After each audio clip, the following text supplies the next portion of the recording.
Fala galera, bem-vindos a mais Sonoridades. Hoje o papo é com o Danny Bowes, vocalista da banda Thunder. Fez bastante sucesso no final dos anos 80, começo dos anos 90, chegaram aqui pro Brasil abrindo pro Iron Maiden. Cara, você sabe que a banda é de hard rock. Curtam aí, eles estão lançando o disco Dopamine. Curta, compartilhe e nos acompanhem. Valeu!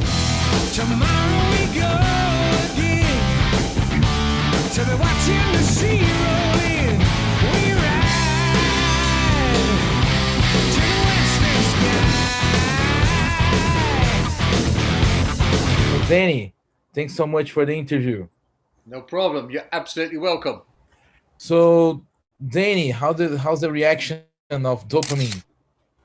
So far, I must say the reaction has been fantastic. Right. It's a lot of songs, 16 songs. So we were slightly nervous, maybe that people would think it was too long, but so far, because there is a lot of diversity within the songs, lots of different styles, everybody seems to be quite happy with it. So we're very pleased. You know, they may get very tired next week and change their minds and say they hate it, but hopefully at the moment everybody's happy, so that's good. We have a lot of singles, Western Sky, Across the Nation. So Western Sky is a clip, a funny clip, I believe. Sure, yeah. It's like a kid's video for a rock and roll tune. Very strange. The guy who made it is Italian, and he sent us an email just out of nowhere saying that he made videos in this way where he animates paper and all kinds of other materials. And we liked the idea, so we sent him the tune and the lyrics, and that was what he came up with. And we thought it was so brilliant. I thought I was going to cry. I was laughing so much. I thought it was so good. Very, very un-rock and roll video, but I loved it. Wherever the river flows, we ride to the western sky.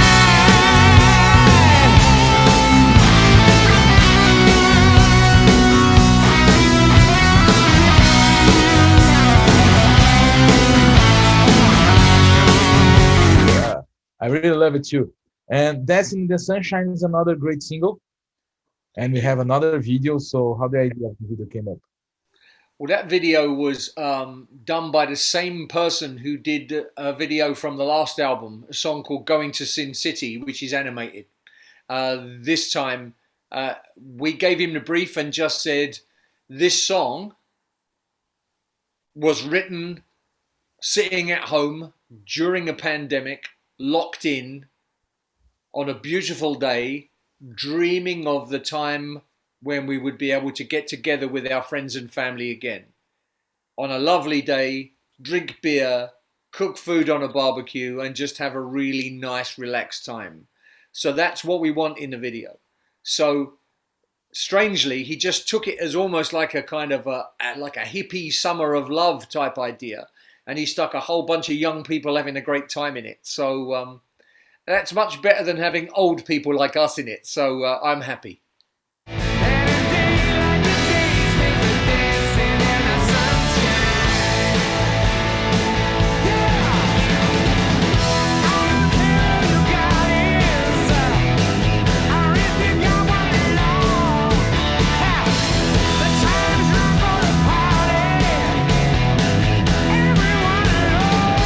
And since you talk about the pandemic, you released 2 albums in pandemic, and recorded 2 albums during the pandemic. So how the process came through? Well, I think the first album was delayed. It was recorded and finished a year before before it was released, and it meant that we had to delay it because of the pandemic, and because we had to delay it, it gave us lots of time to make another record. And knowing us as people, I knew that we would get in trouble if we didn't have anything to do. So Luke went to work, wrote songs, sent them all out to the band, and within 2 months of releasing the last album, we were back in the studio recording again. So it was very strange. I just feel like the last 2 years, all I've done is make records. Very weird. Living in a studio. Sure, yeah, it kind of felt a bit like that, but it was good though. Very productive. I think the pandemic gave Luke a lot of inspiration for songs, and it meant that the material was very diverse. As I said, it was very lots of different styles on there, and I think that he really enjoyed doing that. And I think the album is better for it. The big problem we had was that once we'd recorded all 20 songs that he wrote, we then had to kind of sit there and scratch our heads and say, how do we make this smaller? How do we knock some of these songs out in order to make a single album? And we couldn't. So in the end, we spoke to our label and said, we want to make it a double album. That way we only have to get rid of a few songs.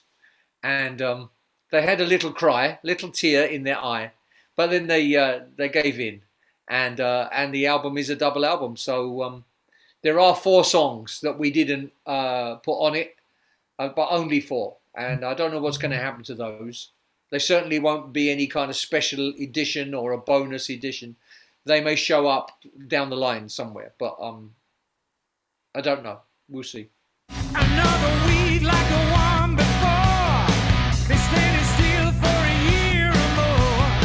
Like Bill Murray in Groundhog Day. Wish I could get back out on the road and play. And double album is also double fun. Sure. Yeah, well, I like to think so. It's weird because we didn't do it deliberately, but people seem to be forming an opinion that the first CD is much more traditional and the second CD is more experimental. That wasn't how we did it. We didn't plan it that way. It's just a sequence of songs that we thought worked well together. And but having listened to it, having heard everybody's opinions about the second disc being experimental, you do wonder whether or not in the back of your mind you planned it, but without realizing it. Very strange. Fuse gonna blow and start up a chain reaction. The wall's gonna break and then set to overflow. And we're drowning away with joy across the nation. We'll be living it up. Living it up. Yeah, it's kind of the feeling of the old times on the vinyl. You have the A front and the B front, you know.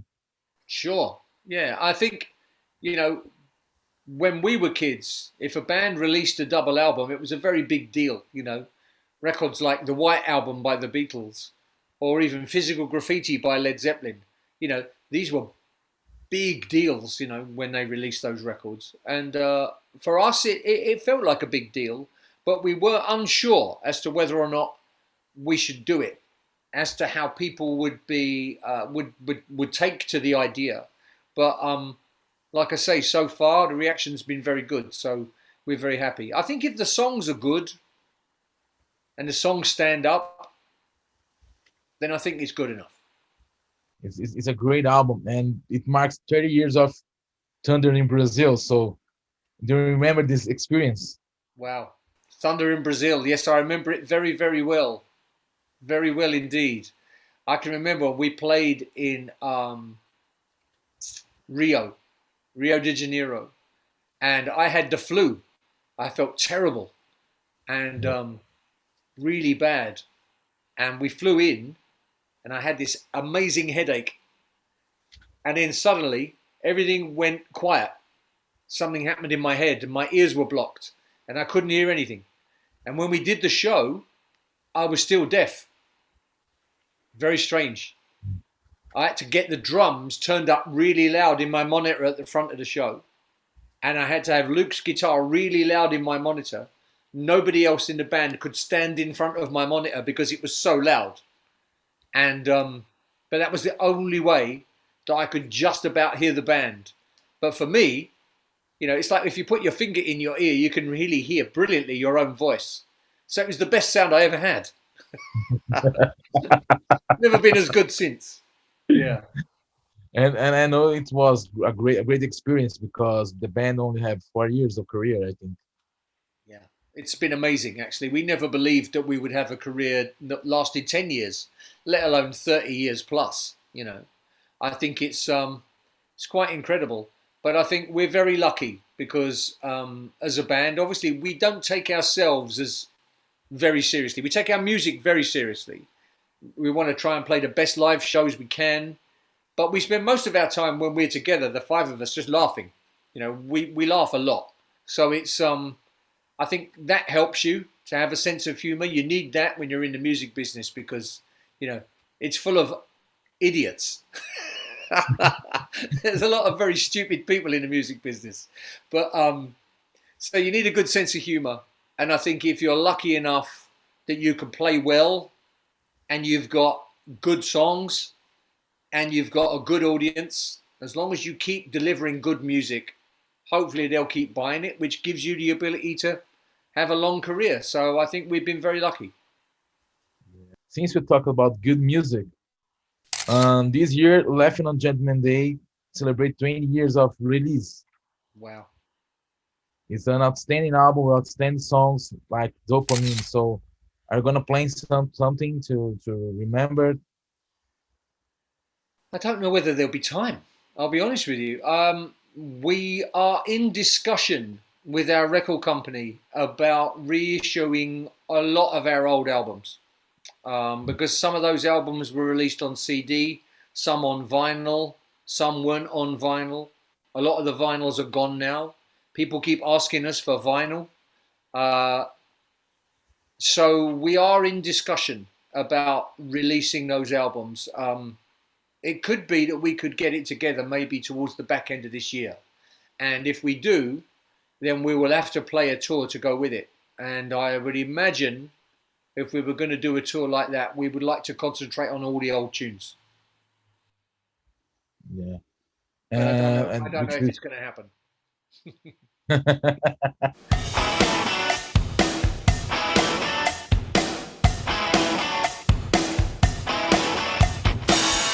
Let me tell you about this girl I know.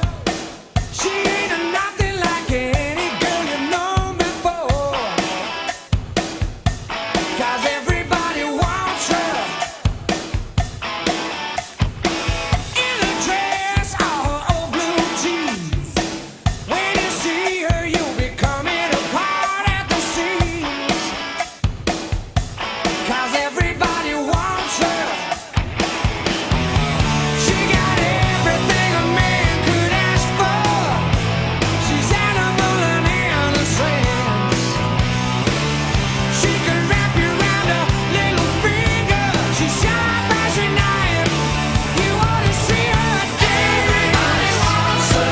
Everybody wants her. They make it plain to see. Everybody needs her. Everybody needs her. And she don't know that she wants me. Well, if they re-release it, it would be a good thing. Sure. Yeah. I think it would be great to be able to find some of the I mean, it might be hard, but it would be good to try to find some of the tunes that didn't make it onto those records, or some of the B-sides, or maybe some live versions of tunes that we played but never released. Because there's lots of stuff in the archive, lots of old recordings, all kinds of stuff. Trouble is, you know, most of the time when we recorded a lot of those tunes, we were so drunk, we don't know where we put them afterwards. I don't want you touching me. I don't want your dirty love. It's enough. Trying to live with a memory. Danny, what's the secret for your good voice? I mean, you have a standing voice for 30 years. I honestly couldn't tell you. I mean, I've never put that much work into it. I'll be honest with you. I think I'm very lucky. I don't smoke, never smoked. And I probably stopped drinking heavily about 10 years ago. I think these things do play a big part. And I think if you can stay sober, it helps you to understand what's going on with the physicality and the mechanics of a human voice. It's a very complicated instrument, and it's directly linked to how you feel. So if you don't feel well, you don't sing as well. So you have to look after yourself. And I think I was fairly lucky that I realised that quite early on. And I think where I'm also lucky is that Luke is a very gifted songwriter. So he writes songs now that fit my voice now. He doesn't write songs which fit my voice 30 years ago, because the voice has changed. So the music has had to change with it. And he's a very skillful songwriter. So, a lot of it, I think, is down to him. When you feel you can't get by, and there's tears in your eyes, who will you call? Who'll break your fall? When the longest day is done and the night's coming on. I was doing some research, and I realized that Thunder is huge in Japan. We've been going to Japan from the beginning. I think the first show we did there was 1991. It might be 1990. I can't remember. It was at New Year's Eve, end of the year, with Metallica. I think it was Europe and Tesla. And we did this show. It was amazing. Absolutely amazing. It was in the Tokyo Dome, which is like a giant golf ball. Huge place. State of the art. The sound was amazing. The audience was very noisy, but very restrained as well. So if you said, everybody stand up, they all stood up. If you said, everybody sit down, they all sat down straight away. If you said, everybody scream, everybody screamed. And if you said, everybody stop, they all stopped. It was incredible. And that's the difference, I think, between audiences in Japan and everywhere else. They're incredibly respectful. So if you play a quiet song, you could hear a pin drop during the really quiet parts. Whoa. Nobody will say anything. Whereas when you play a loud song and you say scream, they all go absolutely crazy. But it's the quiet stuff where it really makes a difference. It's a fantastic place to go. We love the food. We love the people. It's very interesting. Japanese really understand our ironic British sense of humor as well. I don't know why, but they do. They really get it. The fact that we are stupid Englishmen, I think they really like it.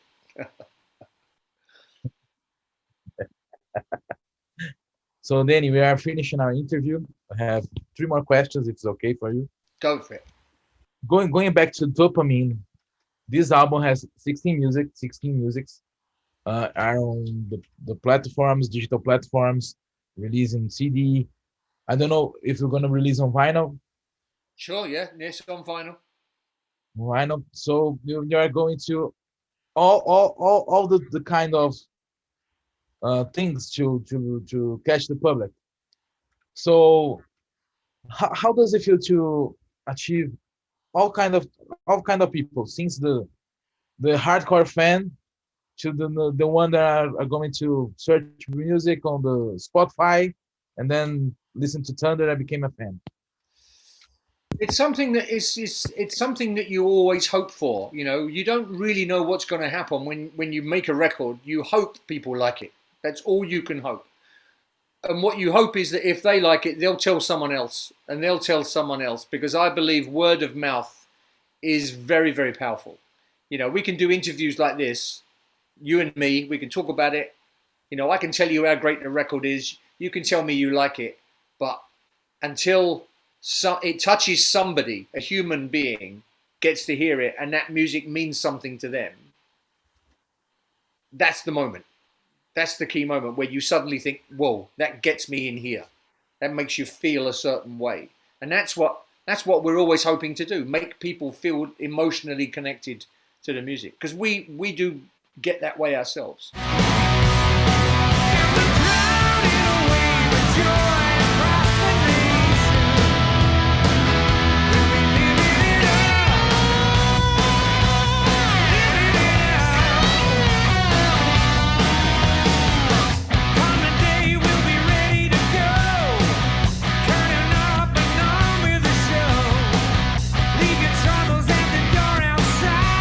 Danny, how does it feel to be a classic rock band? A classic rock band, yeah. I think that's like saying an old, very old rock band, nearly dead rock band. I'll take it. I don't mind. You know, I think you've got to be there for a long time to become a classic rock band. You know, you've got to have those influences from the 70s to be a classic rock band, and we grew up at that time, so. You know, we wear those influences on our sleeve. Back home, baby, you're ripped up tight. Your eyeliner smudged just right. Just stepped out of your suit and tie. Danny, our last question, I don't know if you already heard about it, but Thunder get playing on the Brazilian radio every day. Really? Really, they play a song or two songs of Thunder every day. Really? I didn't know that before. I need to come there immediately and thank that person. It's true. They play the different hours, but they play every day. I had no idea. Thank you very much for this information. This is very good information. I need to come to Brazil immediately. In fact, I'm going now. I'm leaving now to come to Brazil. Come. We need to have Thunder here in Brazil. We would love to come. First chance we get, we'll be there. Thanks very much, Danny. It was a pleasure to talk with you. And you, my friend. Take it easy.